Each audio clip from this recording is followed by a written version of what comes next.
Yo, what's up mga cottage? Magandang hapon pala sa ating lahat.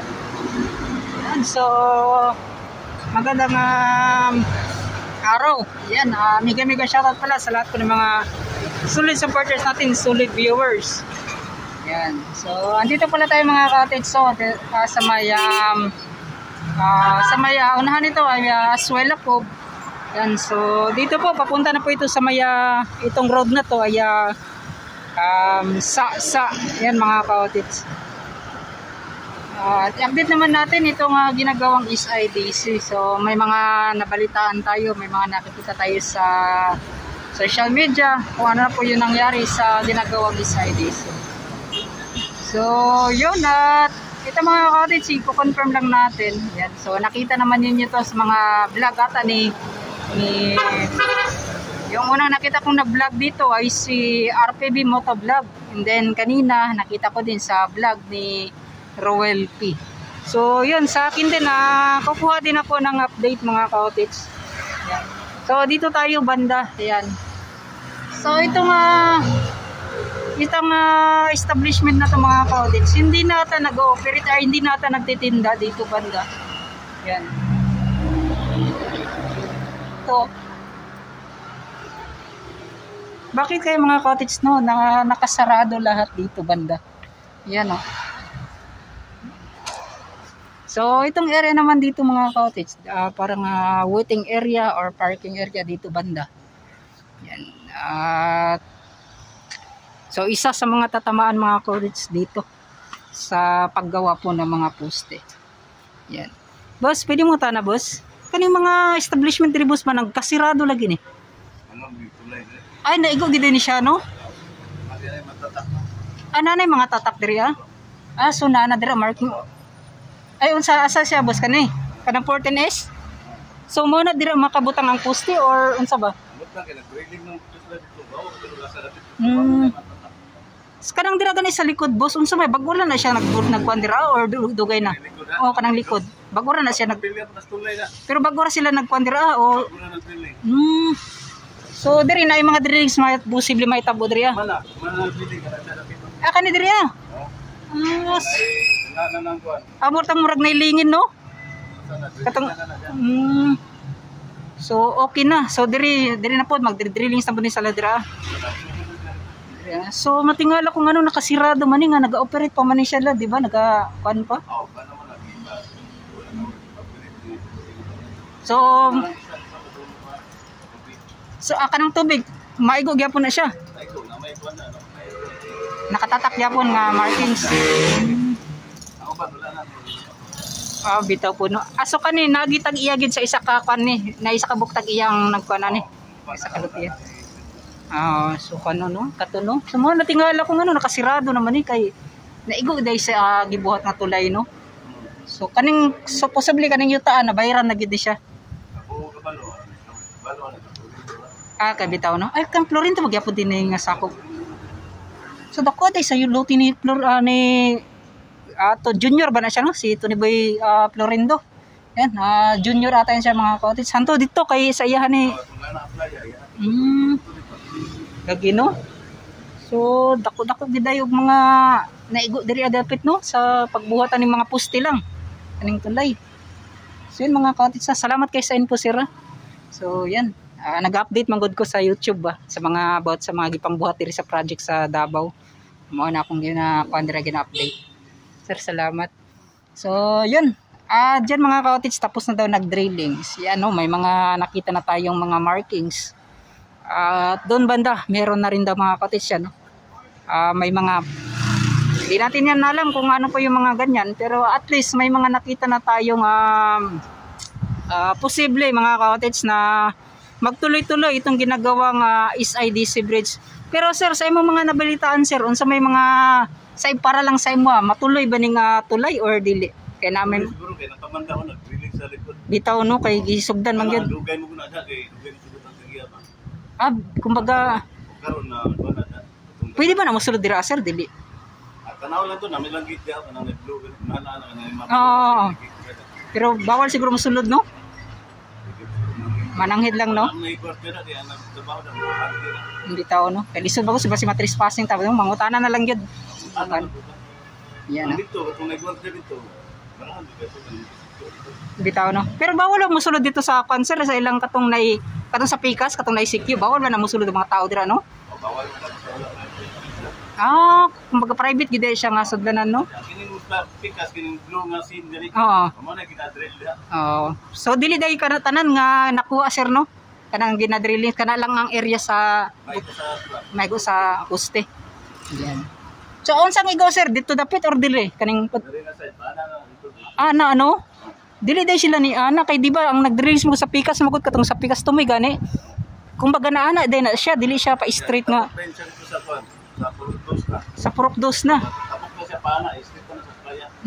Kato no. So mao day wala na pa nag-operate ang Florindo pod nga katong beach no. Wala na. Sira na. Dito no.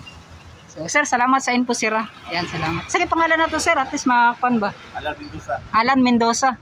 So si Boss Alan mga kaotits at wala na, tanong-tanong lang tayo mga kaotits.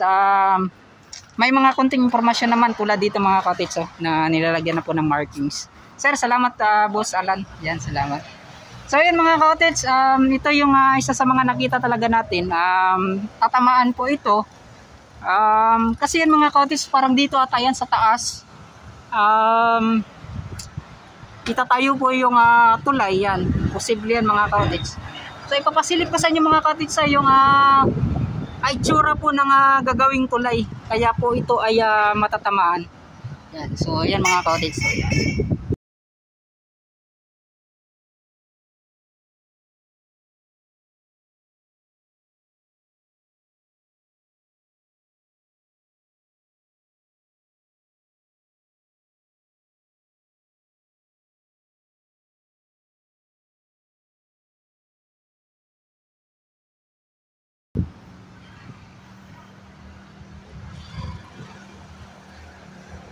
So, yun at dito na tayo sa itong area kung saan po ay yung dinidrillings mga kaotits. Tuloy-tuloy na yan So, sa mga nakita po ninyong update. At yung paggawa naman mga kaotits, yung dito naman sa may dito naman sa may northbound ay hanggang doon po yan mga kaotits yan, sa unahan yan. At isa rin sa mga tanong ko mga kaotits kung bakit po ay dito po sa taas dito po sa pa-curve po niya paliko may dalawa kasing linya na parang naghiwalay siya mga kaotits. Tapos nung pababa na sa paggawa nitong tulay ay pinagdikit po yung dalawang linya sa pababa na niya mga kaotits. So para sa inyo, ano po yung posibleng dahilan? So pwede naman yung paliko niya mga kaotits, pwede naman yung daanan ay nakapag-apan lahat, nakadikit. So dito sa gagawin dito mga kaotits, yung paliko na niya ay bakit po naghiwalay yung dalawang lane. Yan. So paki-comment down below sa mga nakakaalam. At para lang din sa akin mga kaotits, pwedeng posibleng para hindi po magkasalubong yung north and south. So yun yung nakikita ko mga kaotits, parang pinaghiwalay po nila sa pagliko po yung papuntang north at papuntang south. Yan. At isa din mga kaotits, mas maganda din, maraming pundasyon sa bawat likuan niya mga kaotits, maraming mga poste. Yan po yung mga nakita kong dahilan mga kaotits So paki-comment down below po tayo.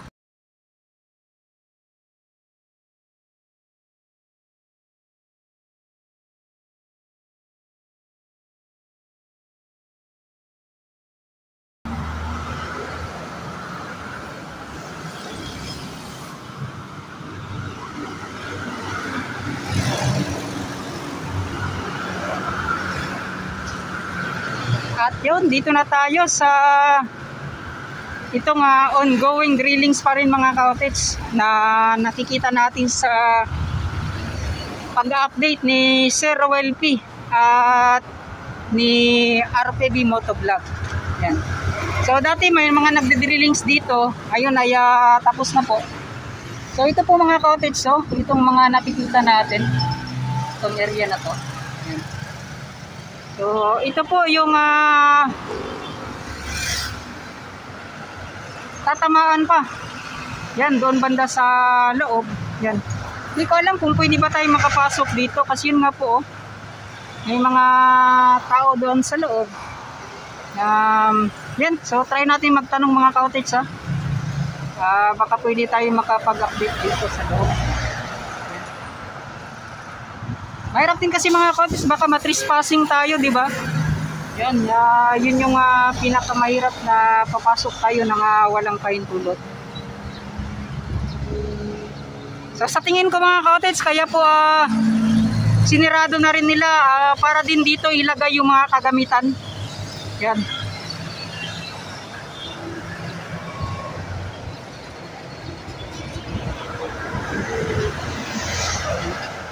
So ito, posibleng matatamaan din mga cottage.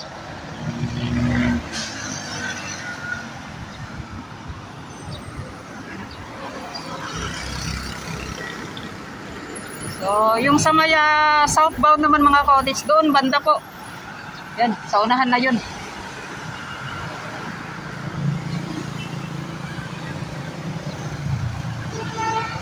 Yan, so sayang, mas maganda sa gara talaga kapag makapagtanong tayo dito mga cottage. So, yan. So dito lang tayo.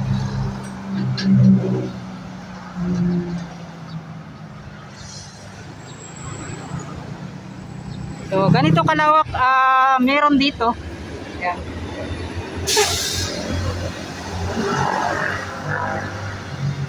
At yung pagdidrilling siguro mga cottage doon banda nakuan lang parang natatabunan nitong malaking building.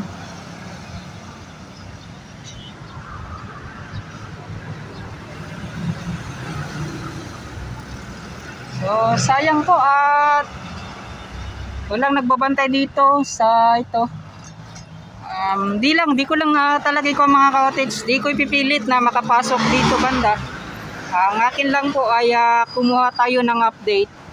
Yan. So ito po yung nakalagay. Yan.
So yun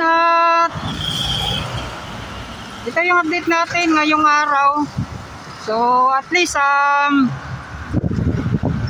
may mga update tayong nakuha na sana nga po ay hindi na ito mapipinding, tuloy-tuloy na hanggang 2027.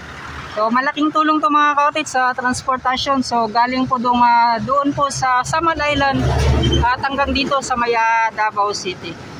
So Davao City hanggang doon sa Samal Island. Yan.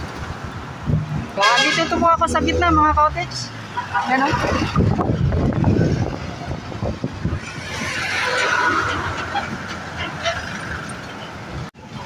Yun, so hanggang dito na lang. Maraming salamat po sa lahat ng mga nakatutok, nakasubaybay.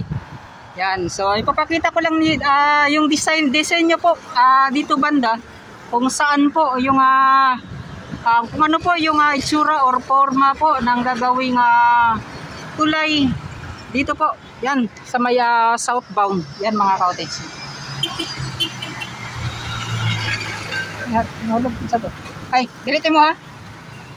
Dilitin mo ha, dili. Oh. Yan, so nahulog mga cottage kaya kuhan ko lang.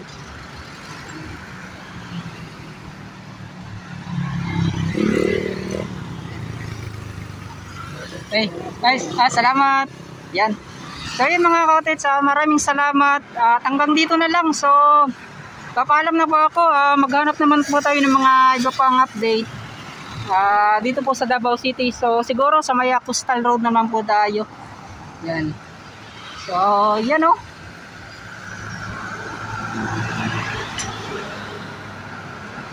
At yan, mega shoutout pala sa solid supporters natin, solid viewers, solid subscribers. Yan. Hanggang dito na lang. Lagi po kayong mag-ingat, And bye-bye na. Sa FWS pala, may kami ka shoutout. Yan o.